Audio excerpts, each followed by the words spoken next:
Hello, Guardians. It is Ebontis. It is July 8th. Hopefully, you guys enjoy your weekend. But Zur has arrived. He is on the EDZ in the Winding Cove up on the cliffside. So let's go over what he's got. First thing is going to be the Queenbreaker linear fusion rifle. Now, if you don't own this one, you should, just because there's not too many linear fusion rifles out there in general.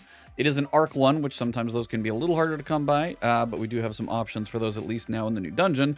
Fires a long-range precision arc bolt that blinds enemies on hit, so it actually has some cool benefits there.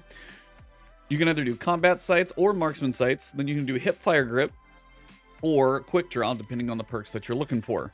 So you've got two different sights, displays ability energy, you've got low level one, displays ammo and charge levels. Just a unique linear fusion. If you don't own it, I'm not saying it's like the best thing in the world or breaking any metas right now, because Storm Chaser is still insanely good, but you still should probably own this one if you don't. All right, so for the hunters, we've got the Wormhusk crown. Apparently Zerd shows violence for PvP and trials for the weekend, but you've got dodging gives a small health and shield bump. And then the issue is lately is that classy restoration will give you that continuous restoration times 2 healing, which is stupidly strong. So you'll get a bump instantly, and then you'll continually get that healing over time. Pair that with a 14 of mobility for hunters, very good. Resilience now actually matters for PvE, which is a good thing. Recovery is low for the PvE situation, but if you're dodging and getting your health back, you don't probably really care too much about recovery, so then having the more damage mitigation actually would be better, theoretically. High discipline, high intellect, getting some grenade and energy. A little low in strength basically would be the only thing. Normally you would want recovery, but if you're getting your health back from this anyway, you're kind of good to go, especially this season with classy restoration. So if you don't own this, please make sure you buy it. It is very, very good, something you should own, and PvP people probably will be mad at you for using it. All right, for the Titans, we've got Stronghold. Not a great exotic, or at least one that gets a lot of use. Maximizes guard stats on equipped swords. Shots blocked immediately after guarding will heal you. You've got 12 in resilience, good for a Titan. 22 in recovery, also good if you're trying to get some healing back going. Little discipline, little intellect, little strength, a 60C3 total roll. And if you're blocking, you're probably not moving very far, so mobility is not a big thing. Is Stronghold a great exotic right now? Not really getting a ton of use. But is a 66 stat roll with this distribution pretty solid? Can't really argue with that. So if you don't have Stronghold, you probably can't ask for too much of a better one to have. So you may as well add this to your vault somewhere. For the Warlocks, we've got Felwinter's Helm. Powered melee final blows create a burst of energy that weakens nearby targets. Finishers and final blows against bigger targets or more powerful will have a bigger burst and also make it last longer. So you've got a 16 in recovery, good for Warlocks. Mobility, not really that beneficial unless you just really love that playstyle. The resilience buff in PvE now with that damage mitigation is actually worth leaning into. You got some discipline, you got some intellect, you got 9 in strength. If you masterwork this one, it would get up to 11. It is only a 62. It's not amazing. This is probably a role that you could buy, test out, see if you like the functionality, and then probably farm for a better one. But if you don't own it, it's worth picking up to see if you like this playstyle. For Hawkman, you've got Eye of the Storm, which is not a bad thing, but you've got increased stability and then decreased stability kind of working against each other, so probably not like an optimal worth all the farming and currencies that you've got. And then when it comes to Dead Man's Tale, you've got Snapshot Sights. While it could be fun for PvP, range, stability, you've got Light Mag for range and reload speed, and then stability and handling. Not a bad set of perks here, but I don't think Snapshot Sights is like the god tier.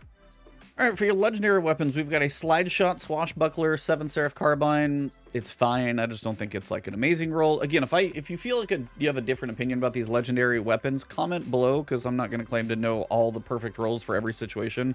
A Zen Moment Demolitionist, not like, perfect synergy or anything. Not a bad roll, just, you can even get some decent range on this thing overall. It's not bad, just, I don't know if it's worth writing home about specifically.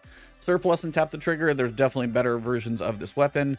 Deafening Whisper, if you don't own a Deafening Whisper at all, there are very few Void Waveframe grenade launchers, so you probably should pick one of these up, and it's got Killing Wind and Rampage, which is not a bad combo either, but there's probably better with like auto-loading and things like that. But again, if you don't own a Void Waveframe, may as well tuck one in the vault. Dynamic Sway Reduction, 1 for all, that's not a bad combination, and it also actually, oh, is this going to be one of those that freaks out on me? Well, right now, if it's got 2 perks, it's not bad to pick up, because Outlaw, Dynamic Sway Reduction, 1 for all. You've got Accurized Round, Small Bore, and you got Suro Synergy and One Quiet Moment. You have some decent perks here, and especially 1 for all. You need 3 bullets on targets. You've got 41, and then you could turn this thing into a laser the more damage you do.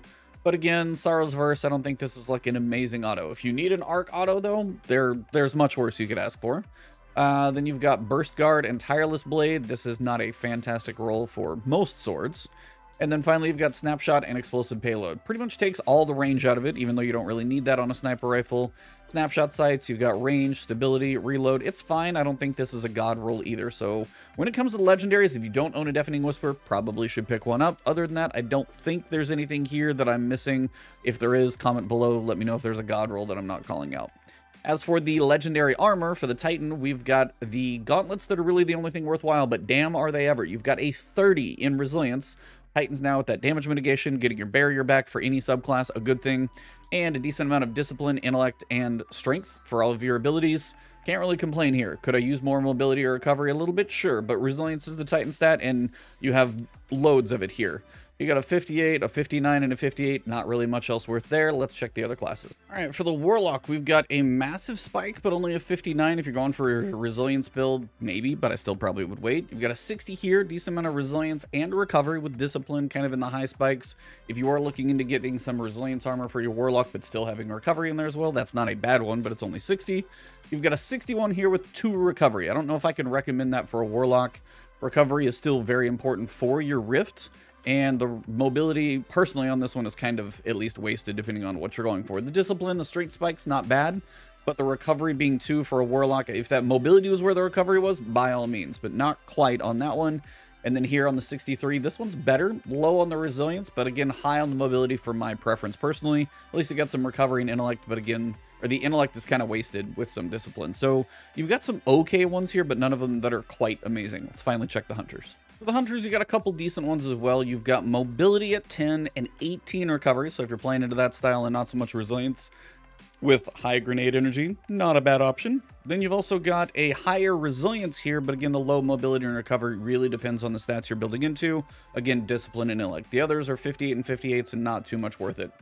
But that does wrap up this week's Xur video. If you didn't catch the podcast, The Last Word, we recorded that last night, episode 205 with Amaze. Amazing creator, literally. So go check that one out. Other than that, if you guys are enjoying the content, please drop a like. If you have a thought about anything or just want to say hello, drop a comment below. If you want to find me on Twitch or Twitter, it's Ebontis. Right here on YouTube, if you haven't yet, please hit that subscribe button and the alert bell. Help support the channel and gets my videos to you. You guys are YouTube members or Patreon subs. Thank you for the extra support. All of you are awesome. See you soon.